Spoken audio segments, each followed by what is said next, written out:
Welcome. I am Mark, the host of this channel and the creator of the short stories, plays, and poems that are presented here.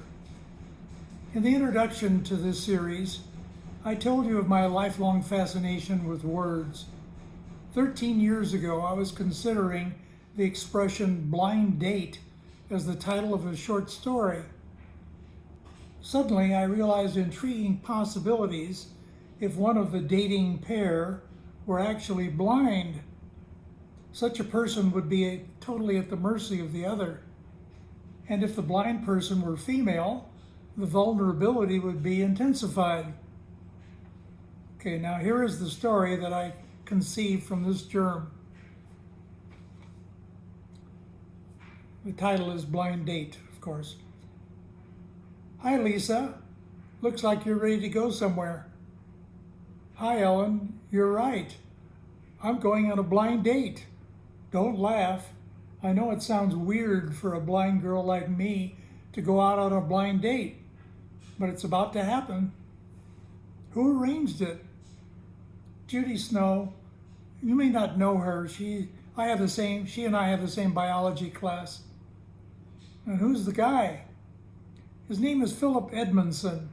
Judy says he's really nice and cute too. Does he know that you're blind? Yes, according to Judy, that doesn't bother him at all. She says he's a very open-minded person. But aren't you a little nervous about going out alone with a complete stranger? Only 2 weeks ago, police found the body of Emily Forbes on campus. They still haven't caught the killer. Being blind makes you so vulnerable. Well, I understand your concern.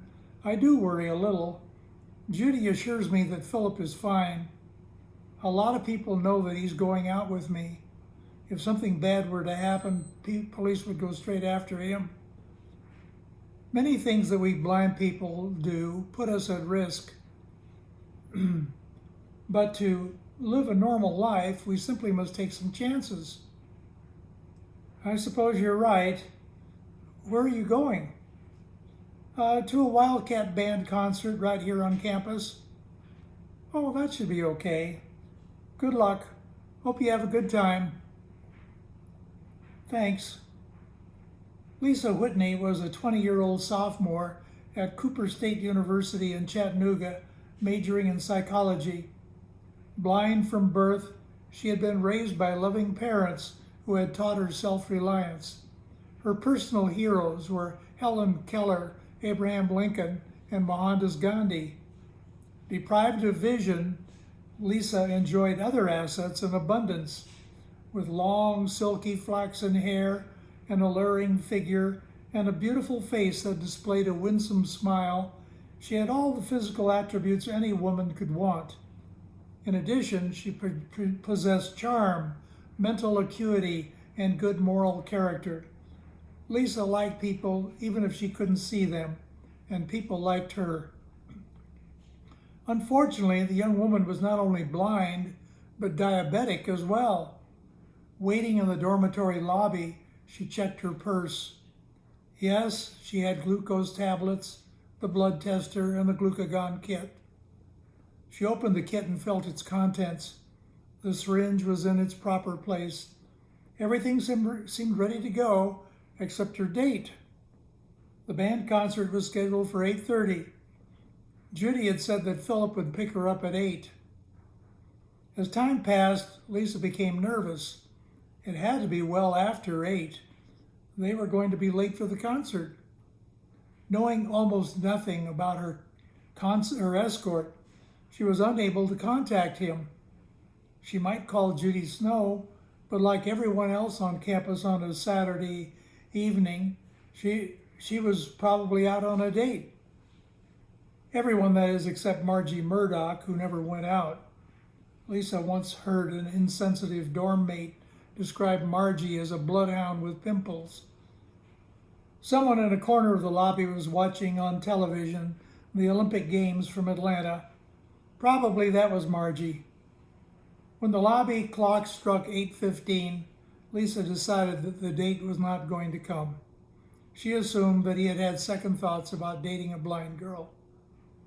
The young woman was about to join Margie at the television set when the phone rang at the reception desk. "Lisa, that was your date," said the receptionist.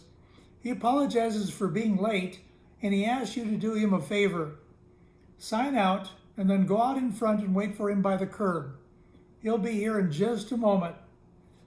To Lisa, the request seemed rather odd, but she complied.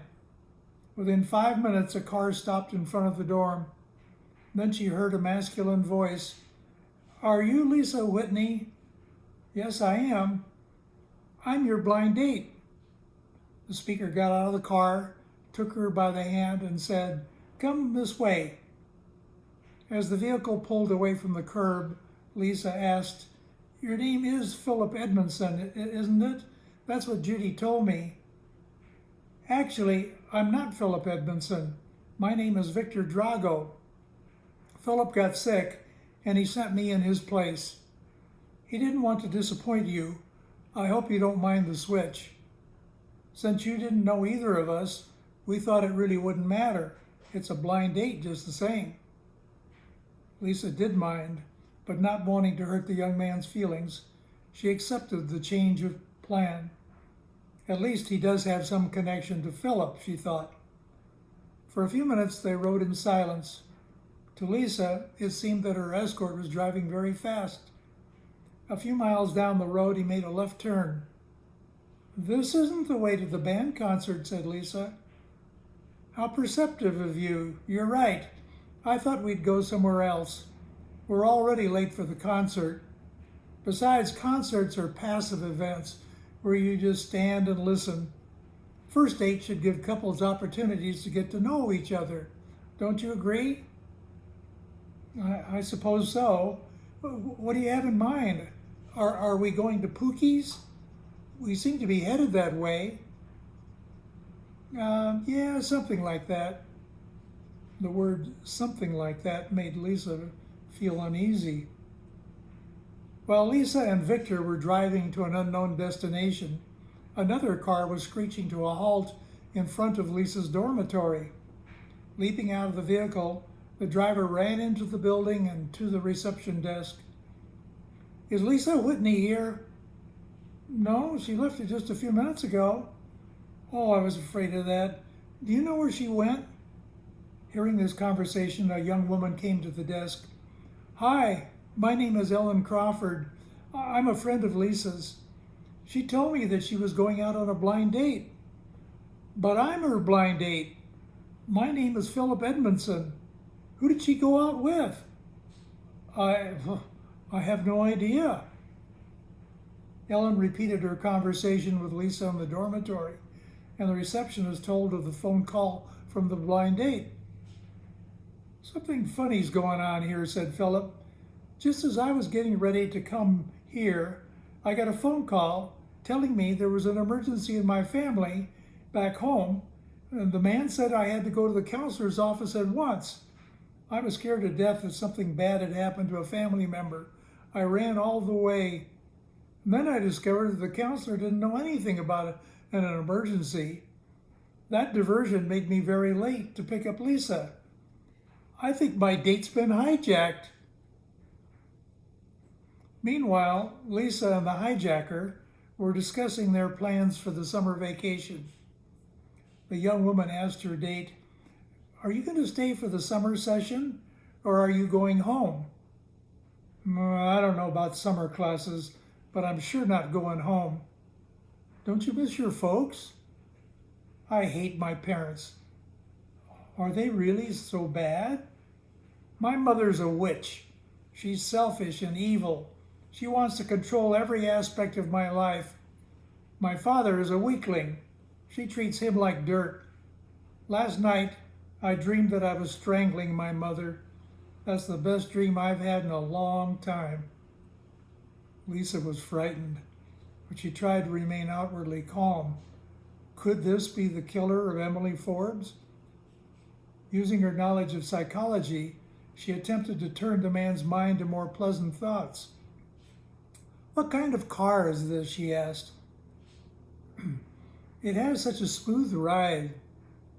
Obviously, she had struck a positive chord. Soon, Victor was telling his passenger all about the wonderful features of his Chevy Camaro.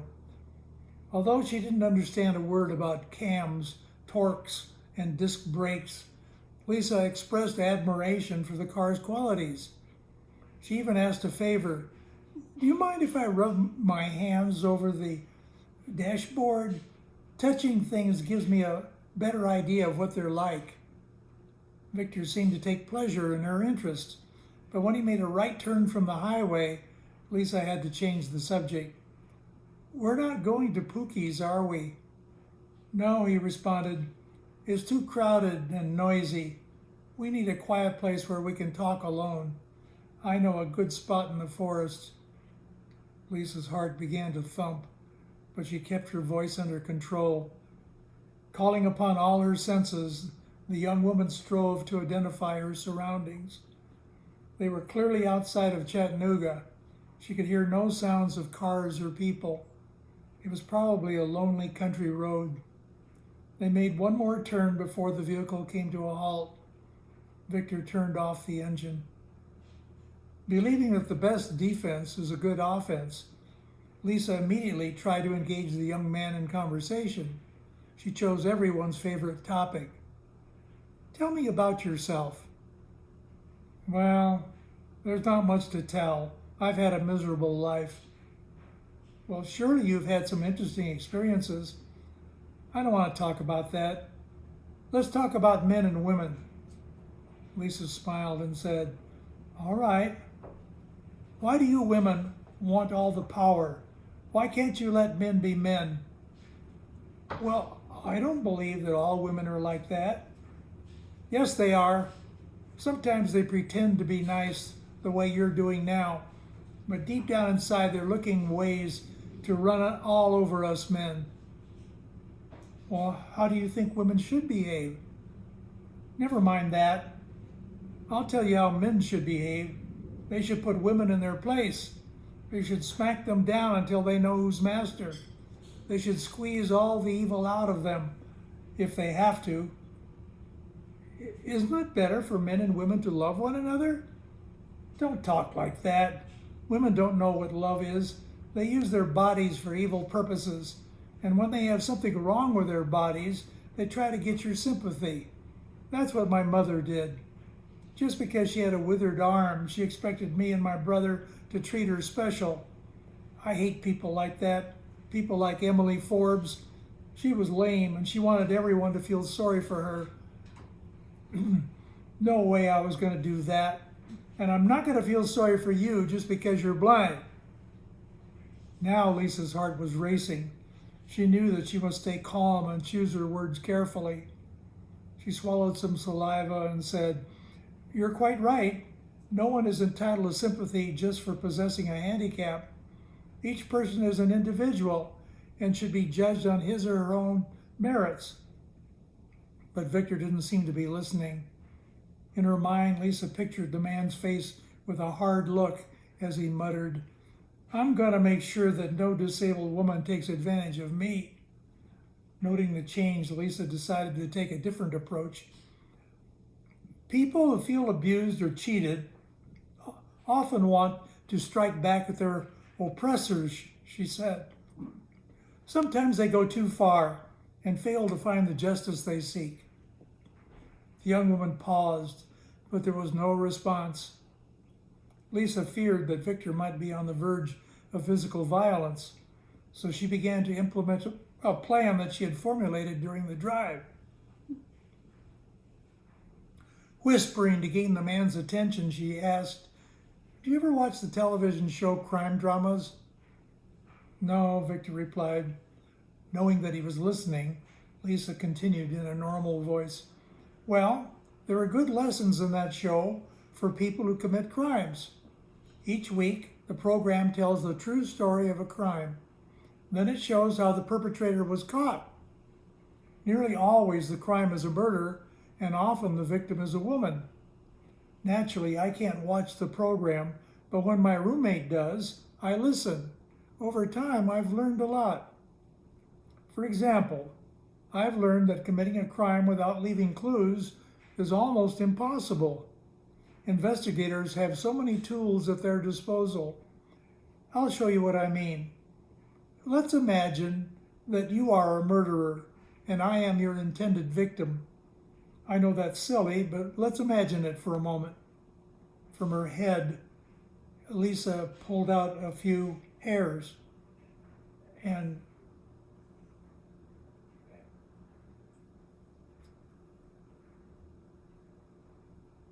do you know that hair, skin, fingernails, even saliva have DNA? And each person's DNA is unique. So, for instance, if I threw these hairs from my head around your car as I'm doing now, you'd have to be sure to find every one of them or you might be caught. Just miss just one and you could be executed for murder. Lisa bit her hand. See this blood, she asked. Note how I'm smearing it on the seat? Even if you were to scrub hard, police could find traces of blood by wiping luminol on the seat. Sorry about that stain, I just wanted to make my point. There are other interesting things too. Watch this. Lisa opened the door suddenly, stepped out of the car, and rolled on the ground briefly. Then calmly arising and retaking her seat in the car, she asked, do you know that every area in nature has a unique flora and fauna? The life forms that are found right here are probably quite different from those just a few hundred yards away. By rolling in the dirt and digging my hands in the soil, I have acquired many, many clues to this location. Even if you, as a hypothetical killer, completely disposed of the car and my body, you would still have to worry that a clever girl like me didn't leave other clues about which you know nothing. What do you mean? Asked Victor. Take off your jacket, the woman instructed. After Victor removed the jacket, Lisa said, look on the back and you'll see a green sticker in the middle. Finding the sticker, he asked, how'd you do that? It doesn't matter, she replied. The point is that a killer would be a fool to carry out plans when the consequence is almost certain capture and execution. Do you understand what I mean? Victor paused and stared at his date. Yes, I do. But enough of this imagining. It's time to take you home. I think that would be wise. When Victor stopped his car in front of Lisa's dormitory, he uttered a sullen goodbye. Lisa's response astonished him.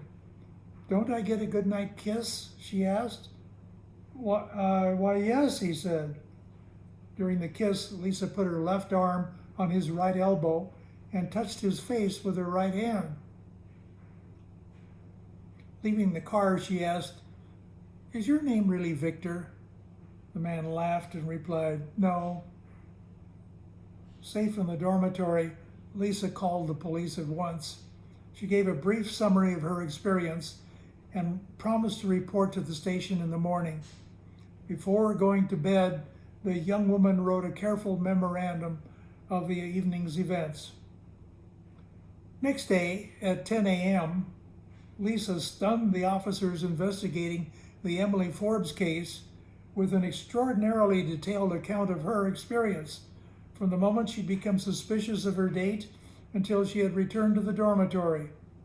Listeners were amazed to learn that she had coolly outwitted a killer while memorizing facts to aid law enforcement. Lisa told police to look for a Caucasian man in his 20s, between 5 feet 10 inches and 6 feet in height, with a thin face and a mustache. The officers were speechless when she said that the perpetrator drove a Chevy Camaro and possessed extensive knowledge of cars. Their mouths fell open when she described the dashboard in detail. They nearly swooned in amazement when she said that the suspect's mother had a withered arm. By the time Lisa told them of the green stickers that she had affixed to the right elbow of his leather jacket and to the underside of the vehicle on the passenger side, the lawman began to whoop and holler. And then she presented them with a bag containing the clothing she'd worn on the previous evening and the story of leaving hair and blood in the car and of rolling on the ground. At this point, 2 detectives got on the floor and kowtowed before her. Another called her Sherlocka. Despite this mountain of information, detectives could not pinpoint the killer. After combing the records at Cooper State University, authorities concluded that Victor did not attend that institution. Yet he must reside close to the campus, inasmuch as both Emily Forbes and Lisa Whitney were students. Philip Edmondson had told many people about his date with Lisa Whitney. Police found it impossible to track down all who might have known. Analysis of seeds and soil and Lisa's clothing led investigators to the spot in the forest where Victor had driven, but nothing of that site aided the search for the man. It was obvious that someone had erased tire tracks leading to the highway. 2 days before classes ended for the year, Lisa was packing her belongings when the telephone rang. Hello? Hello, this is Victor. Startled momentarily, Lisa quickly regained her composure. And then she calmly asked, "How did you get my phone number?" "I have my ways. Right now you're probably packing to go home for the summer. That means I won't see you until the fall. But I will think of you all summer long. I salute your intelligence. You're a very clever young lady. But high intelligence in a woman means high capacity for evil. I can't allow that. Enjoy the summer. I'll be seeing you in the fall." Back in her hometown of Roanoke, Virginia, Lisa said nothing about this phone call to her parents. Already upset about her close call with the murderer, they would surely transfer her to another university. She wanted to finish her studies at Cooper State University. Despite Victor's intimidation, Lisa expected to be safe if she acted intelligently. During the summer, disturbing news reached the young woman, which she deliberately withheld from her parents. There were new murders in Chattanooga. In July, police found the body of Lupe Nunez, a lame waitress at a cafe 2 blocks from campus. In August, a deaf student named Yolanda Ryan was assaulted and murdered. By the time Lisa returned to school for her junior year, a wave of panic was sweeping through the entire Chattanooga area. Everyone was talking about a serial killer of handicapped women. At the start of the academic year, police put a tap on Lisa's telephone, but the potential victim received no further calls for Victor.